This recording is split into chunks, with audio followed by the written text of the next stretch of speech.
Hear Me See Me podcast is sponsored by Zenoti, the #1 cloud software for salons and spas. Because when people feel good, they find their greatness.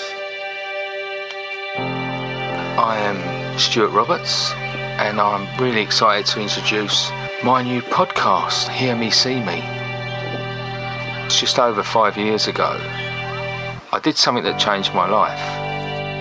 What it did, more than I could have ever realised, it helped me.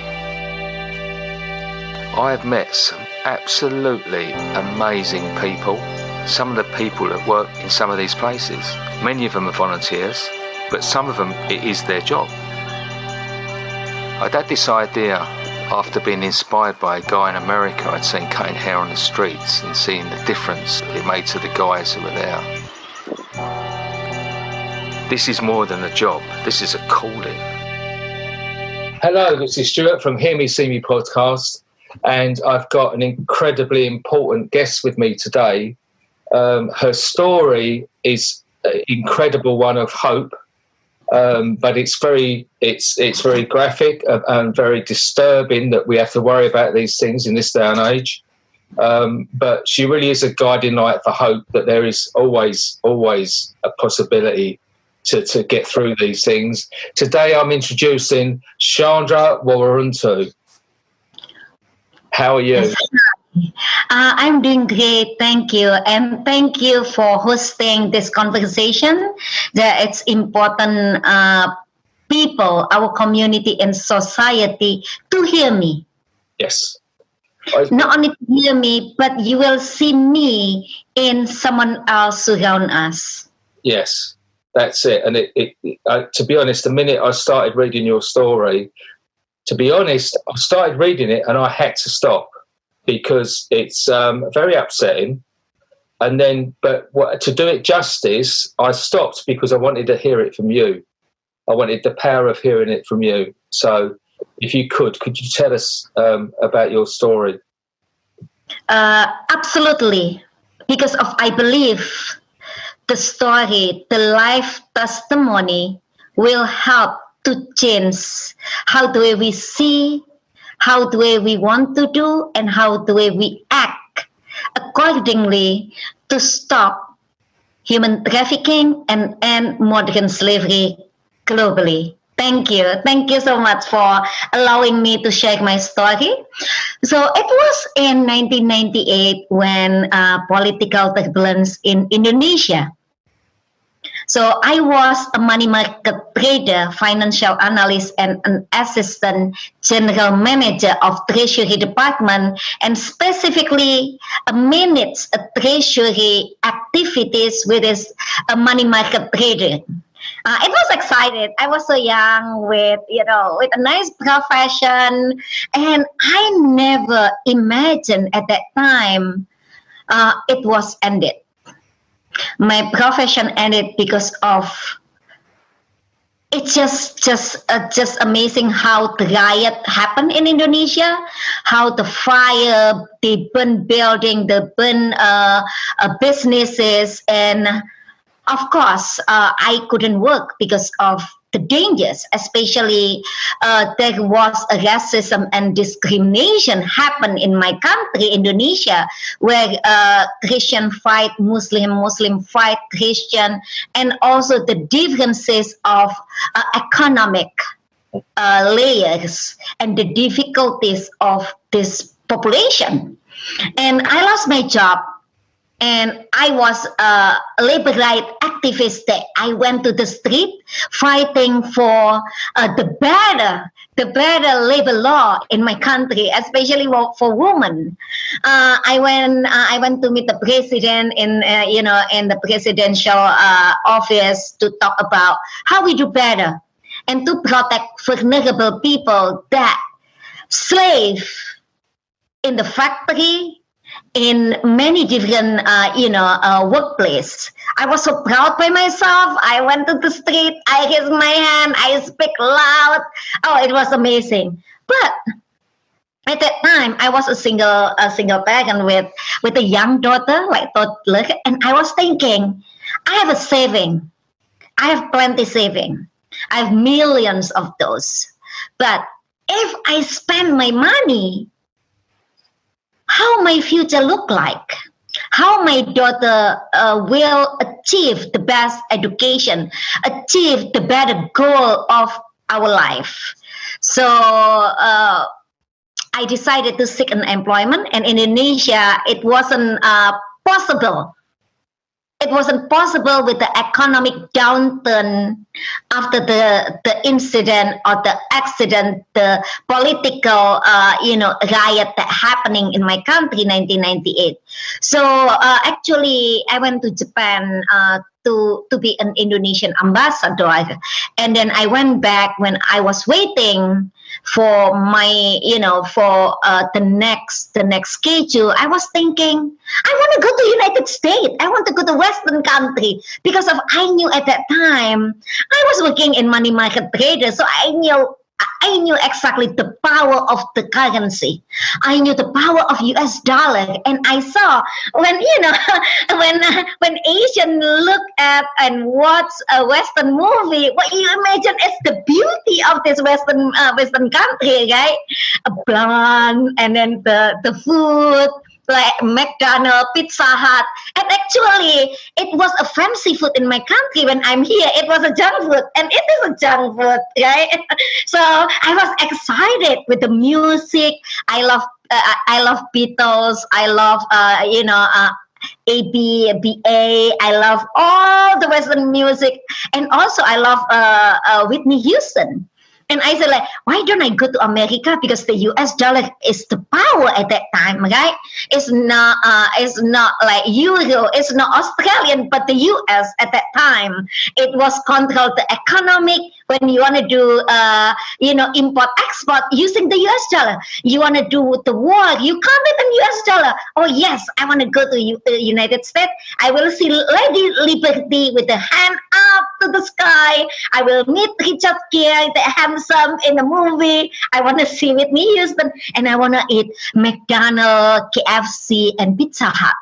So it was the plan.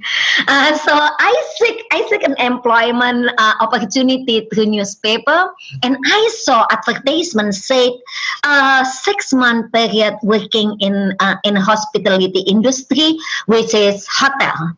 So it was excitement for me to see the opportunity is in Hong Kong, in Japan, in UK, in United States, in many different countries that attracted me to go. And I paid $3,000 for the job, with the expectation, the promise, $5,000 a month, working as a waitress, as a server in the hotel restaurant in Chicago.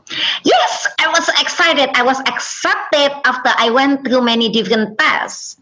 I didn't know what was the test, but they asked me to smile, they asked me to walk, they asked me to just to be me. And I passed. I went to the embassy to apply my visa with the documentation that provided by the agency. Of course, I trusted the agency because the agency was the biggest travel agent in Indonesia. And it was big building and big business, and I thought it was legitimate business. And I got my ticket. I flew to New York instead of Chicago, and they said someone will pick me at the airport at JFK. Yes, I will go to the state. 6 months, I will make $30,000 minus 3,000. I have 27,000 saving for my daughter's college fund. Imagine, right? A lot of those. And I wasn't thinking about the dangers. I wasn't thinking about many things. I trust because this is a big country, Western country that talk about the goodness of what they have. So someone picked me up, long shot, they took me with many people, the same destination, this business, the agent that picked us, his name was Johnny Wong. He was Malaysian. And 6 people together with the same destination, the same job in the hotel in Chicago. But the fact, he said, we cannot go to your workplace. He always mentioned workplace, so my assumption at that time, it was the hotel in Chicago. So he said, you will go with me with another 2 girls. They were younger. So I was 24 years old on my arrival in United States, and those girls about 17 and 15 years old. So I was the oldest. And then we went to the car, and then they took us to somewhere. And I saw a big hotel. It was Sheraton Hotel. And I said, maybe this is the place. I just, it was insane just thinking it was the location. It was the location of the place that I will work. Actually, not. I was exchanged to someone else. And Johnny won't get the money. Someone else took me in his vehicle and then brought me to another location. I was exchanged until the last traffickers that brought 3 of us said, we will go back to my house. You will stay overnight in my house. So I was thinking wrong, but they knew me because they have my copy passport and also my picture. And I said like, oh, okay.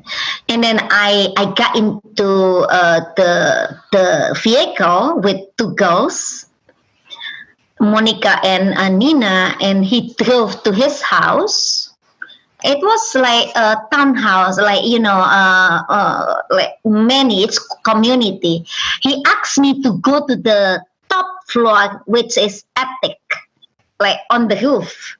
Only 1 room big over there, and I was thinking, this is dirty because I saw used condoms on the floor, and the bed was just filthy, dirty. It wasn't a home. It wasn't a room that you can sleep on. And while we are searching, looking around the room, that's smelly, stinky. And this gentleman, this man, knocked the door and opened directly without giving us time to open. And he said, I want to see your skin. I want to see your skin. Open. He didn't really speak a good English. And at that time, I didn't speak English well too. So it was mostly body language conversation. And I said like, no, I said. He tried to pull, the youngest girl's clothes. And I say, no, because of no one can see my body. No one can see my skin. And he said he wants to see the skin in case we have tattoo or skin problem. I said, no. When I say no many times loud, he pulled my hand and put the gun on my head. So I couldn't say anything. He dragged me down from the stair. He locked the door from the outside so 2 girls won't be able to go out.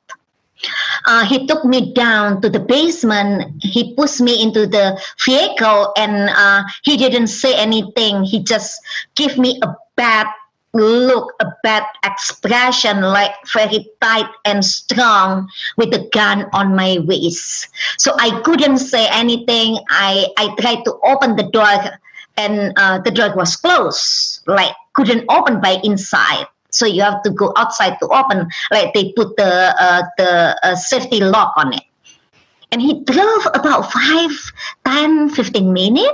Like very close. It was by neighborhood, and he stopped in the building, in the neighborhood building, and then he pulled my hand and dragged me to that building. It was close from the sidewalk, and he rang the bell. He knocked. He rang, and a beautiful lady came out, and he said, "Mama Sang, this is a new girl." Imagine, he's a new girl, Mama Sang, and I learned that Mama Sang actually the woman that ran a brothel or ran prostitution. And the fact, he pulled me in, Mama Sang hold my hand, nicely and softly. But at the corner, I saw a big man with a baseball bat, just playing around, like swinging around the baseball bat. It seems he was ready to beat me. So those condition and situation put me at the space of afraid, worry, couldn't do anything. But one thing that I said, oh Lord, just help me. And I have to comply with all what they asked me to do so I can go back to my daughter. Whatever it is, I just have to survive, stay alive. Few hours after my arrival, I was sold to the sex buyers. And Mama Sang said, it's okay, you start working and you will make money soon. In the morning, this man picked me up. I was sold to another place, and they drove me to many different states, like surrounded New York State. And they took my passport, my belonging. I have only one clothes in my body and couple in my pocketbook. And they said, I changed your name to Candy because Candy is a sweet name. Shandra is not. And I was thinking, why you don't call me Shandra? Shandra is my name. It's not Candy, but I couldn't fight. I will give you a new identity. I will give you a new ID. I just quiet. I couldn't say anything because of they have a gun. They always play with the gun. Click, click, click, click. I knew 1 second my life will blown up. He said, you have to pay back 30,000 US dollar. I said, no, I should make 30,000 US dollar not to pay you because I give you the job. You give me the job to be raped. It wasn't the job. It was rape. It was abuse, full with violence, physically, mentally, verbally, and sexually.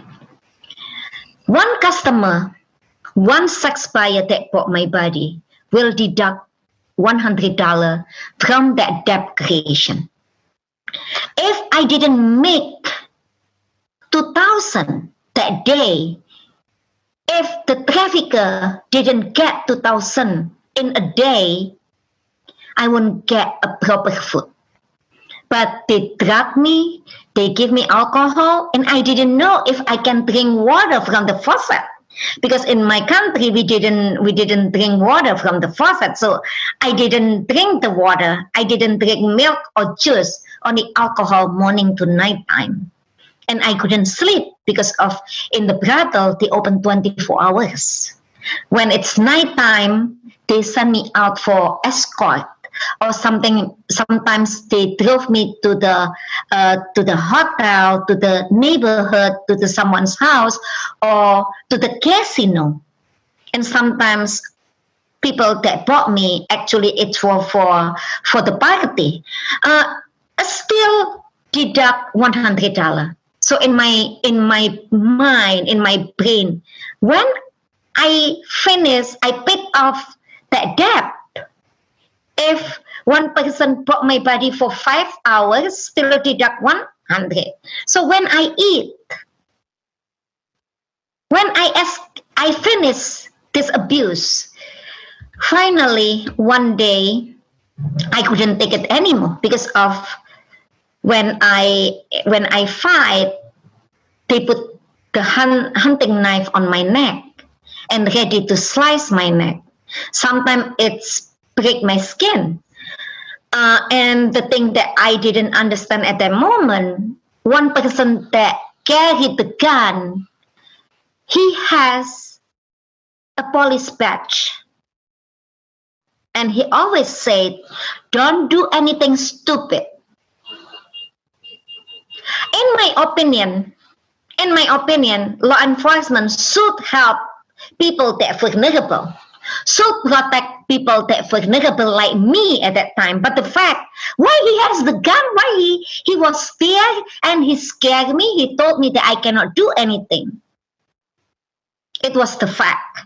So I complied, and I saw many women and girls abused physically by the trafficker. And I realized I couldn't do the same thing what they did. I have to save my life. If there wasn't a sex buyer by or come at that moment, the traffickers and the allies would rape me or rape the girls.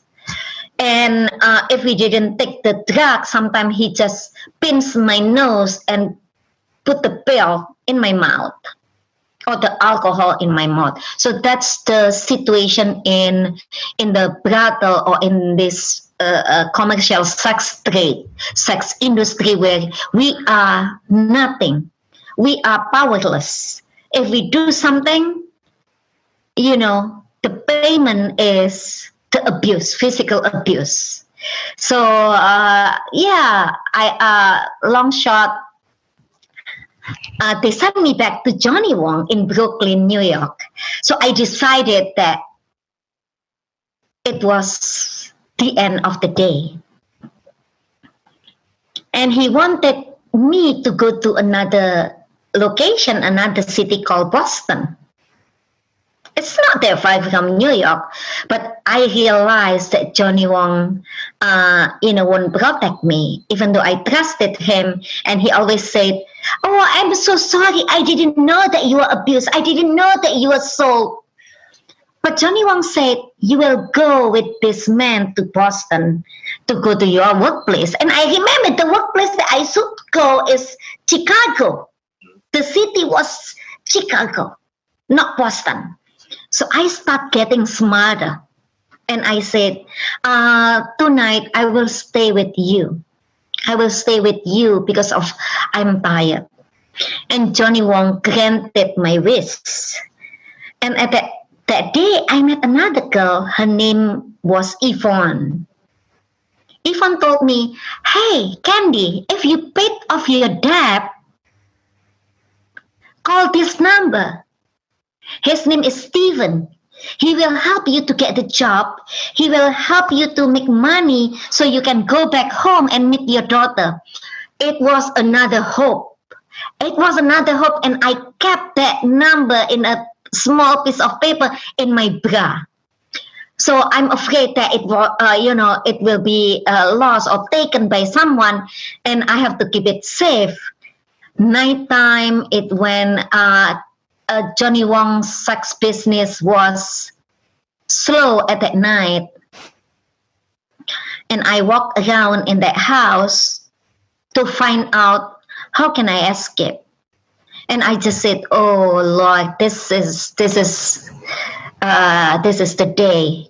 I'm done. I'm so tired. I cannot take it anymore." And the fact I walked around, I went to the bathroom, I saw a little window in the bathroom. So I climbed to the sink, and next is climb to that small window, which is having a little space for me to be able to put my half of my waist and my head inside to look out from that window. And I just see it was very high. It was second floor bathroom window. And I didn't know if I could make it. But I decided, I have determination. Because of every day, I put my hope. When I open up my eyes, I said, this is the day. A new hope. And that hope become a living hope. And that day, I have the determination, this is the time. So I went back to the room. I told the girl, I want to run away. I want to run away. My English also wasn't good like now. And many girls just say like, okay. And I prayed, so I will be safe. And I went to the bathroom quietly while Johnny Wong slept in front of the door. And I climbed and I said, I turned on the faucet. So it looked like someone in the bathroom. I couldn't find any screwdriver. So I was a Girl Scout. And I proud to be a Girl Scout. And I realized it was benefit me in my survival. And I used spoon, fork just to open that window to make sure that I can step out because no knife in that place. It was very high, and I just said, like, in the name of the Father and of the Son and of the Holy Spirit, amen. I closed my eyes and I jumped. It was a miracle. It was a miracle that I didn't get any fracture. It wasn't me. It was the angel that helped me to save me. It was God that I trust, and the fact. The young girl, 15 years old girl, actually, he jumped on me. Actually, it was painful. It was painful. He was, but I took it as the freedom. Yeah. I breathed. It was nice. It's fresh air, and I was crying because of many girls couldn't jump because of the window was so small. And I know it was fear for other people, and not everybody have that strength like me. So I waved my hand, I closed my eyes, I was crying, and I said, like, I will come back for you. I will come back for you. And I will pick you up. I waved my hand. I ran to the corner. I went back. I waved again. I just said, I will come back for you. I will pick you up. So, long shot, I and Nina ran. And we stopped a cab, a yellow taxi. And we didn't know where we should go. We just said, take me to the hotel, to the city. We didn't know where we are at that moment. Nina have couple $100 in her pocket, and I didn't have money at that time. So Nina paid, and this taxi driver stopped us in the big hotel. And it was another help that the receptionist allowed us got in about 5 o'clock in the morning. He let me in. He let me and Nina into the room, and we paid only a little money. And Nina, the one who paid. We didn't sleep. It was so good that we, both of us took a shower. We drank the hot water that the hotel gave in the room. Tea, we were excited. Tea, coffee, we drank it in the hotel. It was just amazing. So we called this person in the morning while the sun out. We couldn't wait. We couldn't wait until morning, until the sun out, and we go out and we call. Actually, he was so nice. He was a nice man that listened to me. And I mentioned that many girls trapped in that house, and we were raped, or we didn't know how to say it. So what we knew is we were kidnapped. That's what I told to Stephen. And Stephen said, don't worry, I help you. I will help you. And I will help you to meet your friends. But don't worry, the most important is you. It's you. It's me. It's not Nina. It's me. And then he met me. He met both of us in the morning. And he said, you're so beautiful, Shandra. You're so nice. Maybe, we can go out. So he groomed me. He made my nail, my hair. He bought clothes for me. And he took me to nice restaurant. The thing that I remember, he took me to Liberty. Because I told him that I come to the United States. One of my dream is visiting Lady Liberty, and he took me to Liberty. It was good, but I didn't know it was the grooming process of me.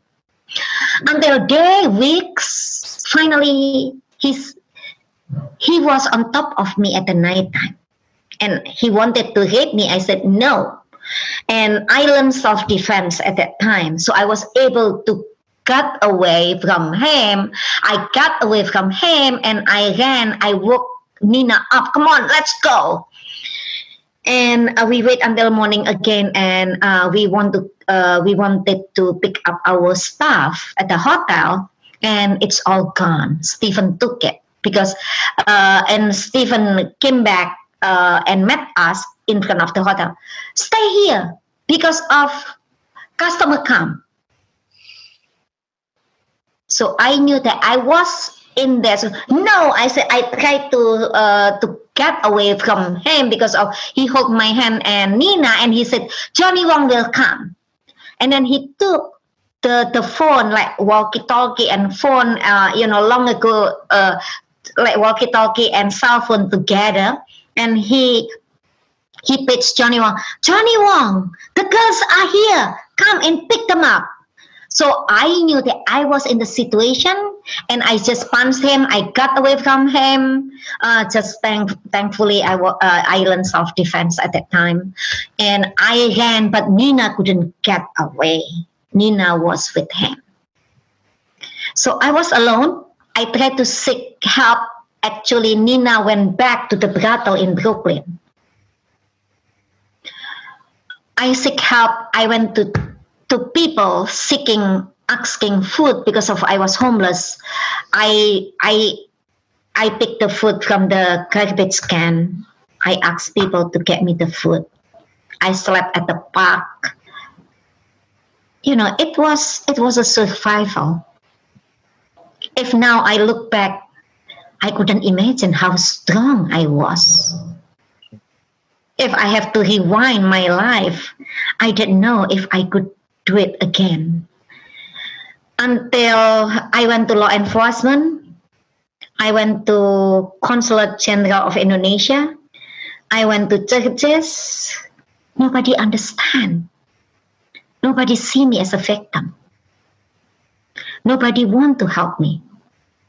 Sometimes they give me food, but they don't understand that I was a victim. I was a victim of kidnap. At that time, it's only kidnap, my understanding. I didn't know it was trafficking. I didn't know it was modern slavery.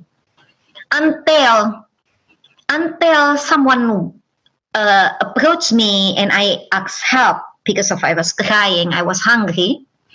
And this man got me coffee and bread. And then he asked me why, and I explained. And he told me, come back here tomorrow. I will help you at noon. And I didn't know what was noon because I didn't learn noon. I learned British English in my country, which is afternoon, morning, afternoon, evening. Nobody 12 sharp. I didn't learn noon is 12 o'clock in the daytime. So I was waiting since morning. I slept at the park. I was waiting, and I said like, maybe he lied. Maybe he lied. He is not helping me. Maybe he lied. Maybe he lied. But he came. He came. He kept his promise. He called FBI, and he assigned us to go to a local precinct. And the law enforcement, the police officer, the detective came, and this angel name was Eddie. Eddie worked for the Navy, U.S. Navy, and he helped me to open up conversation with law enforcement. Finally, they took my case, they investigated, and I saw they called Indonesian embassy, another one is U.S. Embassy in Indonesia. They called the flight, the flight company, and I didn't lie. It was correct. and he took my notes. So I have a journal. So whenever I go, I always like having a book, having a journal or agenda, and I put all. And it was in many different languages, in between English, Indonesia, my native language, and also Japanese language in my book. And they have to find out what is this, what is this.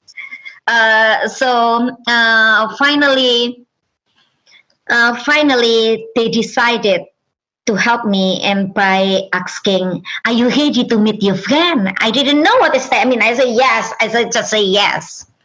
So he found the address from my notebook, the address of the brothel, because of when they put me in the car, I put the name of the street in my book with the arrow, make a left, make a right, straight. So it helped the investigation. And I saw undercover, I saw sniper, I saw people with the uniform, without uniform, with they strategized, they moved, surrounded the brothel in the community. People like pretended become community members, sitting like drinking or smoking outside nearby the brothel. I said like, usually I watch movie like when Western movie like showing how they extract people. So it's just like, oh my gosh, what is this? Like that. So I was excited but didn't know, because of I also wonder, because they put me inside the car with the bag. I was thinking they want to take me to the prison.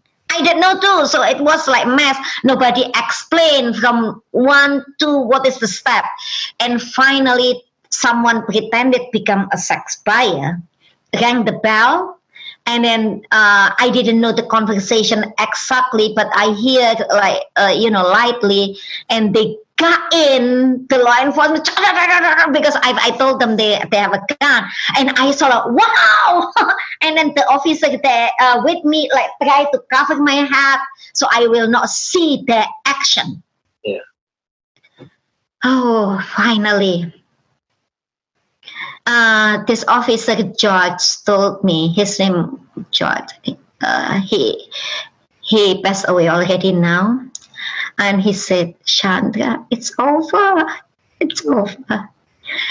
So he took me out from that car, and he asked me to see a blind. They put a newspaper on the door, and they make a hole, and they asked me to peep inside, and I saw that those girls over there with a towel only, without clothes, and so many buyers sitting, and I recognized Johnny Wong inside.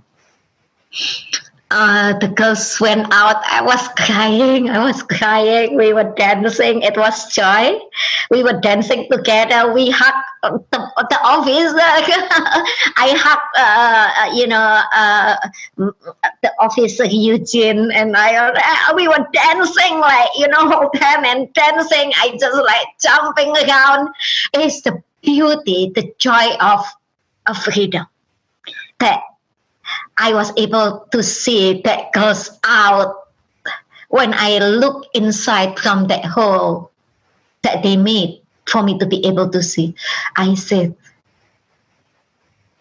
they were enslaved and I'm outside. I got my freedom, and I couldn't wait for them to get out from this door to experience freedom. So they didn't arrest the people that bought us. They investigated the organized crime. It was the biggest in 2001. Right. And some of them prosecuted. So I testified, and they were convicted and prosecuted. And some of them still at large, but they didn't do anything to the people who abused us, which were sex buyers, because they were there, but they didn't arrest them.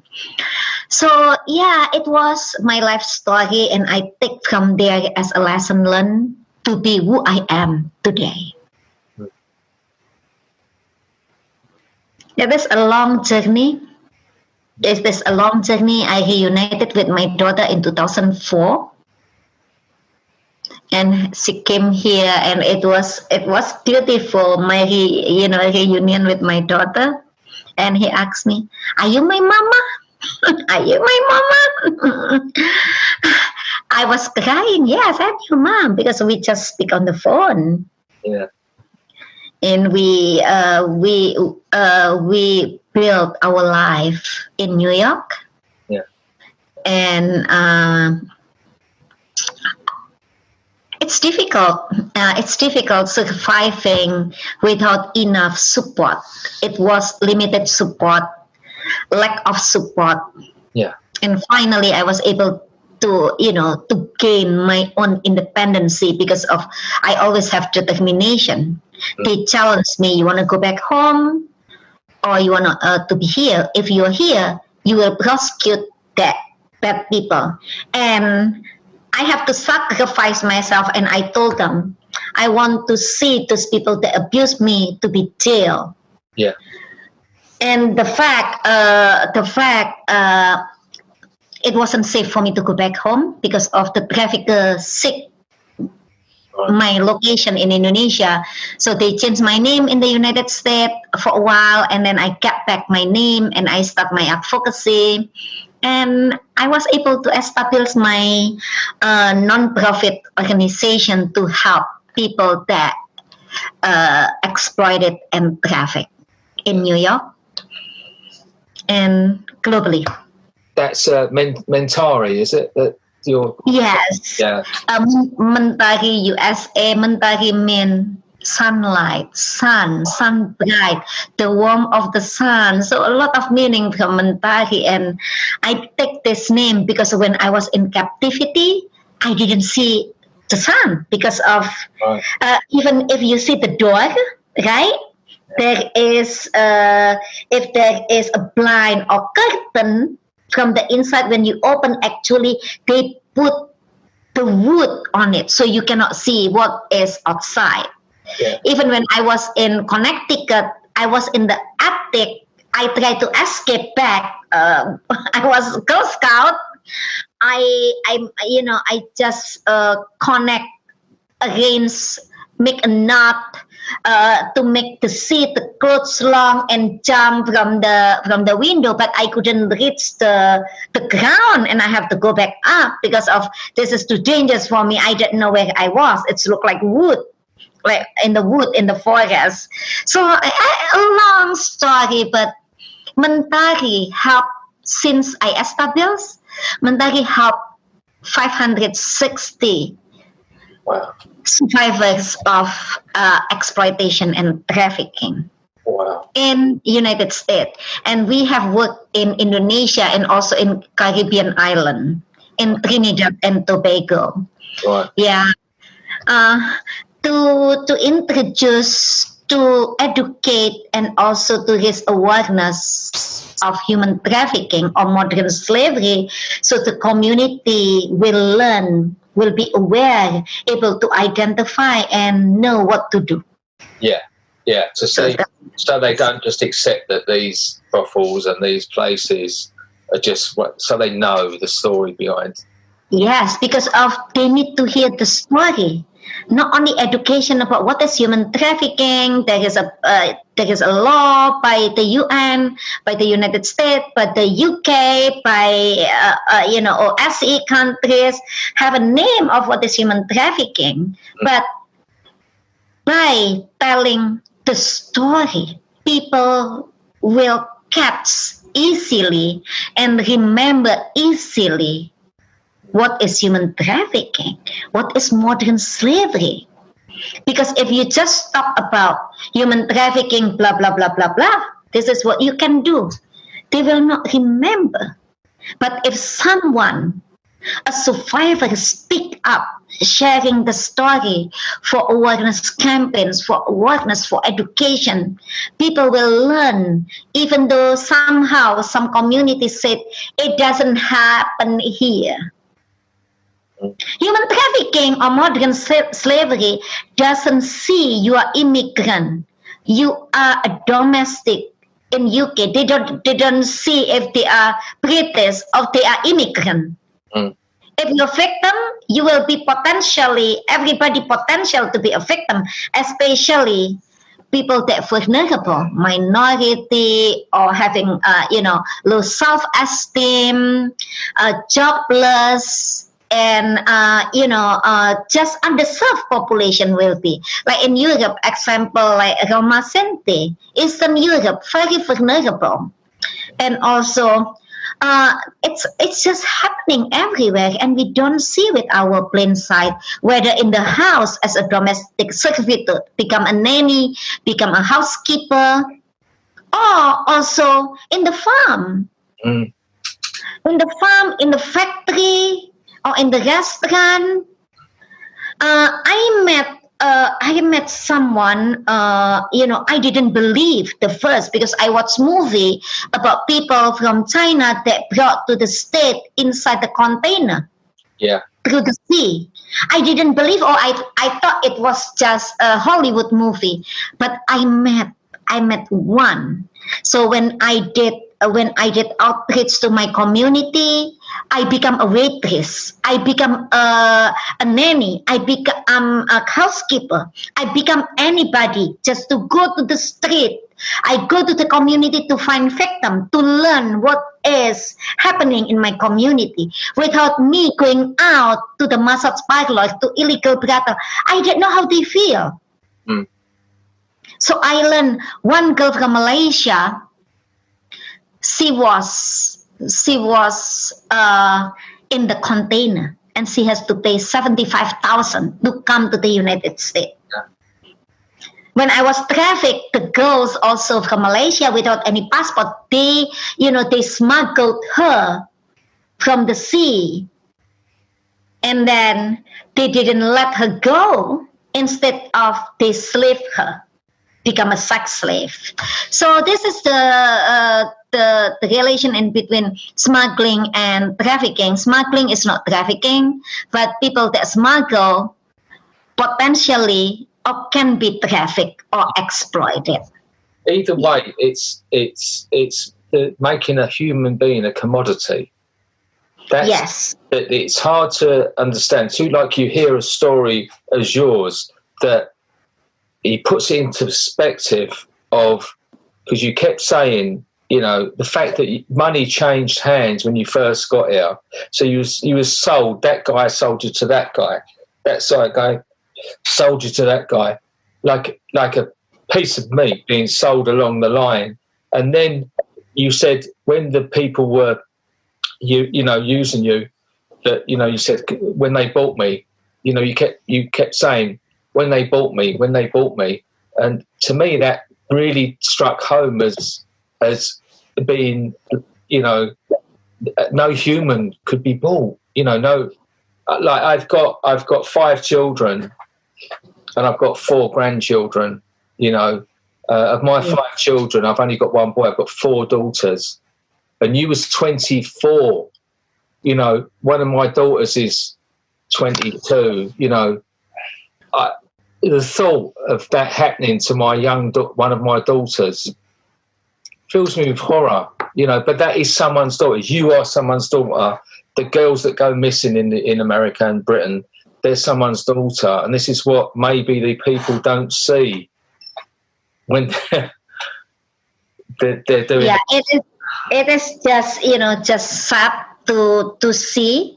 But human trafficking is really hidden crime. You cannot see by your plain sight, and it's just sad that people sometimes didn't know if modern slavery, human trafficking actually attached to the unique cases. Everybody have different experience to be trafficked, and the fact is human trafficking actually followed by technologies, Joe. Why I say technology? Previously, people like, oh my God. It's okay. I've got... wait a second. You got me. I finally I just clicked something. So example. Long ago, children like kidnapped, right? Children got kidnapped, women got taken, but now they approach the children through the social media. Yeah. From the Instagram, Snapchat, WhatsApp, and now pandemic. I don't know if you hear the mega brothel in Germany was closed during the pandemic, and the demand on porn industry is more higher, and we identify more children recruited. Because of everybody with the device now, the school with the computer, with the iPad, with the smartphone. So they use that to recruit women. Even they approach my son. My son is 14 years old. He played game. Someone approached him through the game. Yeah. As a parent, I think as we live in our community and society that broken, we should be aware and protect our family member, our children, our young generation, and everybody. Did you? So at some point, when you with Mentari, you and the charity, you actually went and advised the American government, didn't you, about human trafficking? How did that come about? Yes. I never see. So when I look at myself, Stuart, I was nobody. I was kidnapped. Nobody. I wasn't like study in America. My English is. My son always say, "Mama, you have a broken English, Mama."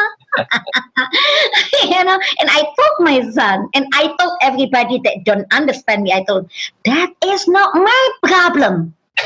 That's your problem. You don't understand me.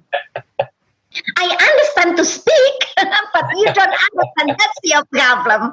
So I'm strongly believe that you don't understand me, but I keep saying, I will not stop saying.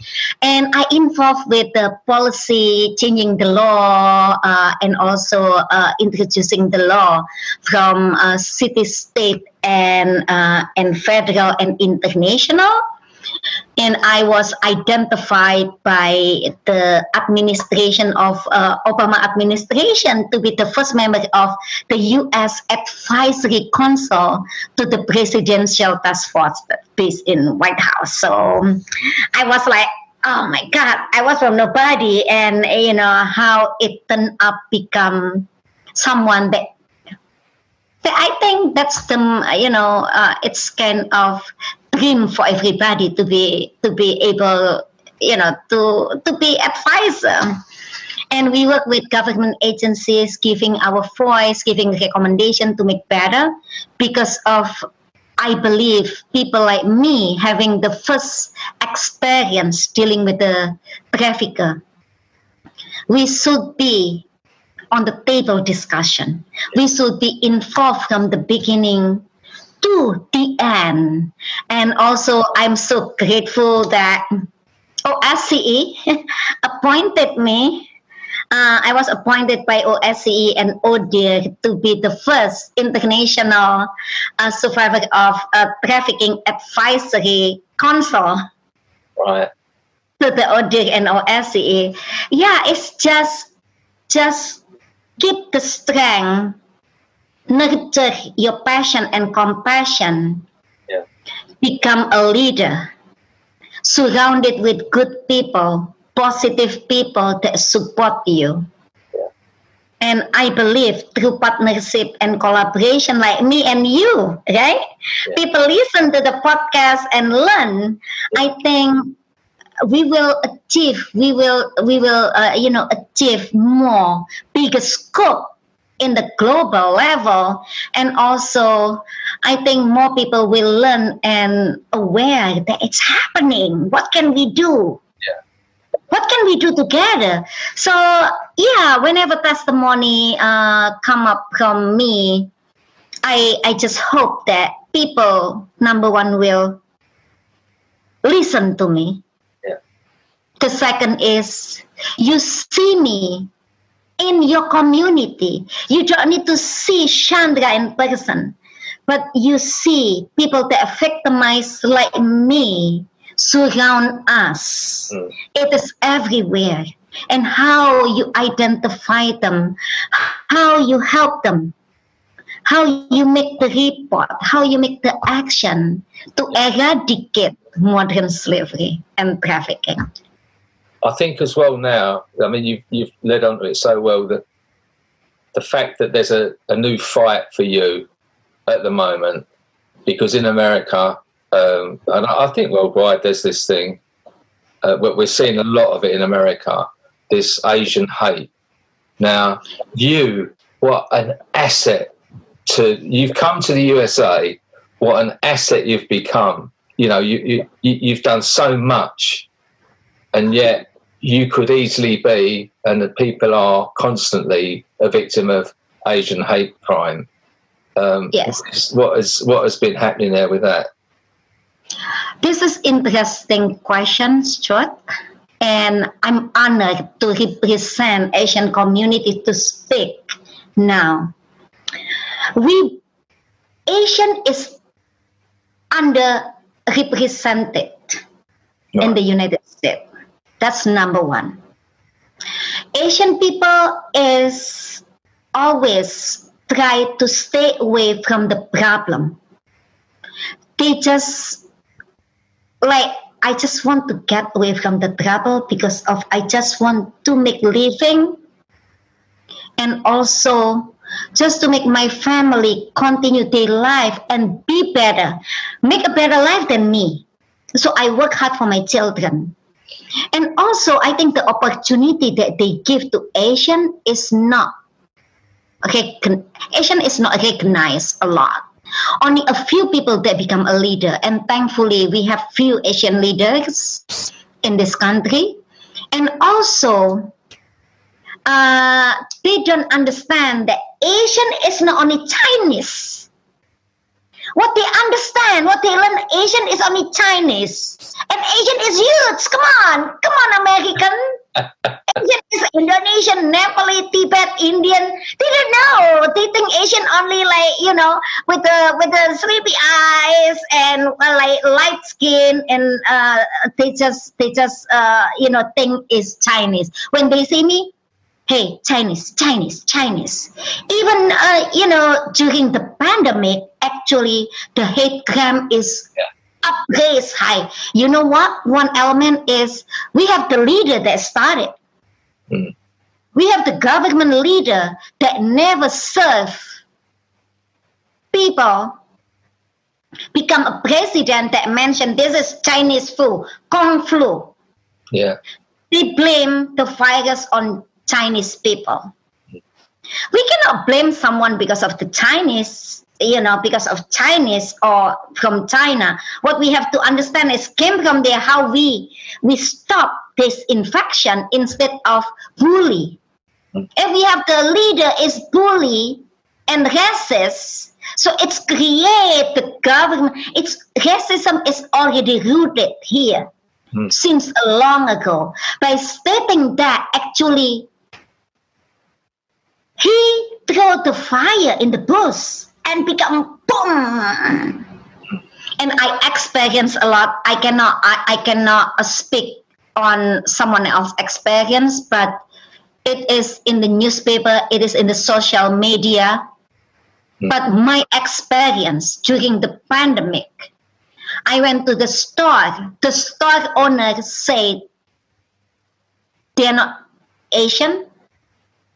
I don't want to say what nationality they are, but they said, hey, Chinese, do you know that Chinese people bring the corona to the United States? Our store will not sell to the Chinese people. Really? I was so angry. I just bit my tongue. I stepped out. I was with my good friend of mine, which is, Asian also. I just said, if I fight, I'm gonna fight it strong. So I don't want to ruin my day. I called 311 in New York. I make a report. But the problem is we keep making report.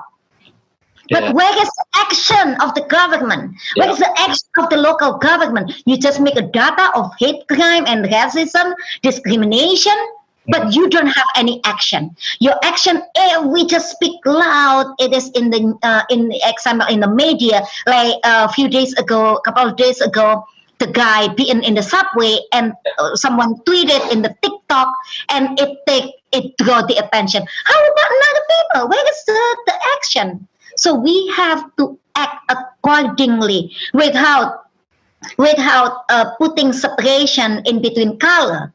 We have to treat them equally. We have to treat the criminal equally, not because of you are white or you black or you yellow or you brown. No, crime is crime.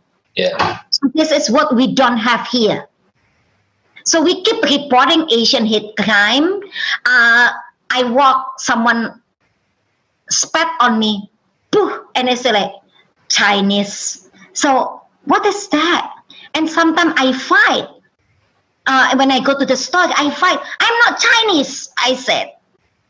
Because they said, ni hao mama. I said like, please respect Chinese people. And I'm not Chinese. Yeah. Because I'm so angry, they treat everybody like one is Chinese, and we should stand Asian is Asian, and don't pick on someone color, someone nationality, someone race, because of we all breathe the same air in this universe. We drink the same water that came from our earth. We eat all the crops that grow from this earth, only one earth. So let's put away that. Let's see them as our sister and brother from different countries, because of we deserve humanity and dignity. And I respect everybody. Everybody should respect me. The incident in Atlanta, maybe you want to know about incident in Atlanta, that 6 Asian women were killed by the white man, very young man. And I see this as sexism, misogyny, how the hate to the woman. And also, if we look at it and we look deeper, these people just try to earn some money to survive during the pandemic. They have to send the money to the family. They have to feed people in this house, providing food on the table to help the family. They are not harmful. They are not harmful. They don't have weapons. They just try to survive like other people in these difficulties. And this man just come and shoot them with the expectation to eliminate her sexual desire, to fulfill, his sexuality, to eliminate that, just like, come on, it's not. And it is not mental health. You just hate. This is not mental health. Addiction to sex, in my opinion, scientifically, is not mental health. Because you combine with the hate among the Asian people. You have a passion and hating them. You have a passion that this is from Chinese, this difficulty is from China. Chinese people bring this disaster. This is not about eliminating your addiction. This is because of this man is racist. And by stating by the white leader in the enforcement, sheriff, enforcing the law, helping to protect vulnerable, stating this is a bad day of this man. This is ridiculous. This is not a bad day for this man. This man is anger, hate, hatred, hate people. He compiled all this hate, become so passion by killing them is done, and then he used excuse that if I kill them, I will be safe from my addiction. I will eliminate my desire. I have a bad day. You say this is a bad day because of it is white. If the black people, the yellow people, the brown people kill, it will be different statement. And also, do you think those women having a lucky day to be killed? Those women that work every day during the pandemic, having masks on, have to travel with these difficulties, covering their face to be safe, not to get infected. Having a bad day every day. Sometimes those women, sexually harassed. They are harassed, assaulted when they are doing what they have to do. So please, I call up to all the people that become a leader, politician or people, law enforcement. We have to look beneath the surface, regardless the color, regardless the social background. Yeah. We have to treat them equally, equal as a criminal. Not because of their white, not to be prosecuted. Because of their brown, not to be prosecuted. Because of their black, not to be prosecuted. No, all equal, regardless the color. The victim also. If the victim, it's not really Asian, please bring up too. We have to bring up victim also equally. Not because of this is white people, we have to do the most action. This is Asian, not. This is black, not. Come on, all do equally. So that's my calling to every one of us. Let's look everybody as a human being. It's just so beautiful to see the color, actually, right? It's so beautiful that people colorful. Yeah. When we start together, it's colorful from the light to the dark. And how you see us with our different eyes, different color. I always love blonde. Sometimes I dye my hair because I see the beauty of the color. So come on, let's take a positive mindset. Let's develop positive mindset that human beings are beautiful. Yeah. Let's see them with the beauty, not with the anger, not separation. Right? Yeah, definitely. We're peaceful. We're peaceful. That's the thing. It's heartbreaking that we haven't learned from history. That we still have to, even after everything that we've been through history, we still have to learn about loving each other.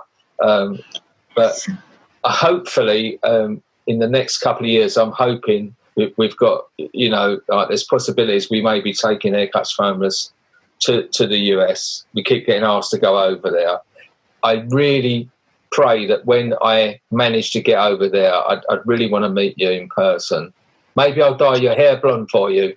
Yes, when I go to Britain or go somewhere, God will, we will meet in person. And also for the listener, I hope one day we meet in person. Yeah. But we can see virtually anytime. Yeah. And I'm hoping that people that watch, hear me, see me, podcasts will continue to support this podcast because of Stuart Roberts bring its discussion with the purpose to educate, to raise awareness, that we listen to the source with the expectation is let's unite it and do something for the better world.